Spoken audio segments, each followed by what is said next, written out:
Hi, and welcome back to MB Tech. My name is Matthew Bingham, and today we're just going to go over a quick, easy install of Portainer.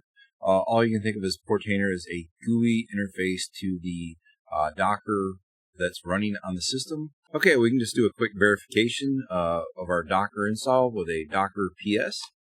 And we can see that we have no images running and nothing there. We do quick Docker images. We do have the hello world test, but that was just there to test it out. So what we're going to do now is we're actually going to install Portainer. And Portainer you can think of it as a GUI to be able to see more of a graphical user interface of the actual system that's set up. And it's a pretty nice little interface. There's other ones out there as well, but we're going to use Portainer, and this is how to install Portainer on your system. Should be pretty quick, fast, and easy, but I just wanted to get that out there so that you can see that, and we can go from there. So first thing that you're going to do is you're going to create a volume for Docker volume create Portainer data. Now that the data's been created and stuff like that, all we really need to do is go to our Docker run command. And what this is going to do, once I put this in here, we can see that it's going to run this container on port 8000 and 9443. Name is going to be Portainer, restart always, and then it's going to check the volumes of var run docker sock. It's going to be var run docker sock, and then it is going to do the volume, which is the Portainer underscore data, and then the data Portainer's e latest. So what this will do is this keeps all the information there so that it is a set and always available, therefore it doesn't get lost after you shut or stop the actual service itself. So we are going to hit enter on here. It is going to find the image and pull it, and once it's pulled, it's going to set it up, and then we will be able to access it on port 9443.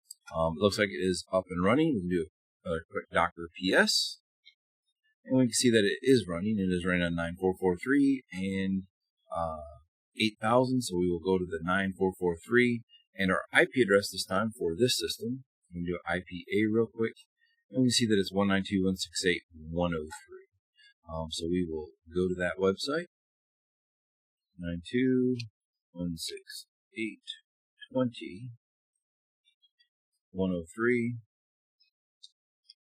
port 9443. And it says that it has not allowed that, and that's because we probably did not put I did not put the HTTPS. Put the HTTPS. Now we're there. We can go to advanced, and we're going to proceed. Since it is a self-signed certificate, this is the first time that we're logging in, so you will be prompted to give it a password. I believe the passwords, as it mentions, must be at least 12 characters long.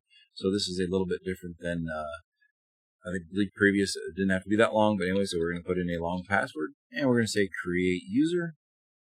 Okay, once you're logged in, from there, we're actually going to go into environments. And in those environments, we are going to click on what is said here to be local. And what I like to do here is this will be, if this system was running on the outside, you can put your public IP address there. This is on an internal network, but we are going to put the IP address on there, and that's going to be the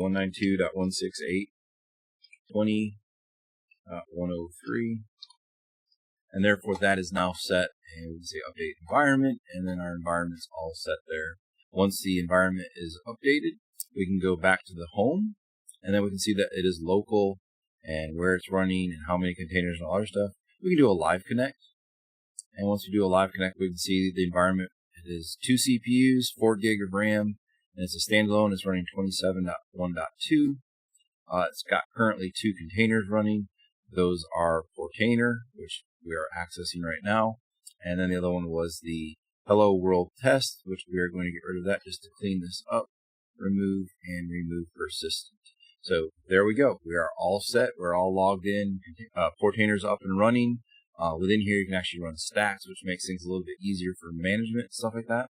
But that's the quick, easy installation of Portainer on Docker, and that is on a Ubuntu system. And we're all set to go with Portainer, and we can do multiple things after this, but this is just the easy setup of Portainer on the Docker system running on Ubuntu. Thank you for watching, and I hope you have a great rest of the day.